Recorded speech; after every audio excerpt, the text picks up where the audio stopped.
Əziz izləyicilər, zəhmət olmasa videomuzu bəyənib kanalımıza abunə olmağı unutmayın. Zaur Naxçıvanski kimdir? Zaur Şipilov 1985-ci il oktyabrın 18-də Rusiyanın Orenburg şəhərində anadan olub. O, qətlə yetirilmiş qanuni oğru Bayram Talıbovun oğludur. Zaurun atası öldürüləndən sonra Rövşən Lənkəranski Zauru öz himayəsinə götürür və Zaur mərhum qanuni oğru Rövşən Caniyevin xaç oğlu sayılır. 2013-cü ilin iyulunda Zaur Rövşən Lənkəranski və Hacı Beyləqanski tərəfindən tazlandırılır. Sonradan o 2015-ci il oktyabrın 7-sində Moskvada həbs olunur.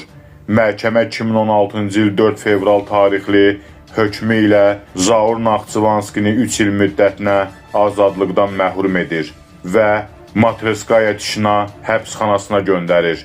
2018-ci il oktyabrın 6-sında azadlığa buraxılır. Bir neçə ay bundan öncə Zaur Naxçıvanski Şakro Maladoy tərəfindən Azərbaycanlı qanuni oğruların lideri seçilir.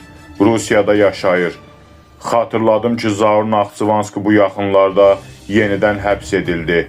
O, yüksək vəzifə tutmasına görə 8 ildən 15 ilə qədər həbs edilə bilər. Zaur Naxçıvanski keçirilən məhkəmədə oğru adını kamera qarşısında inkar edib. Kanalımıza abunə olmağı və videolarımızı bəyənməyi unutmayın.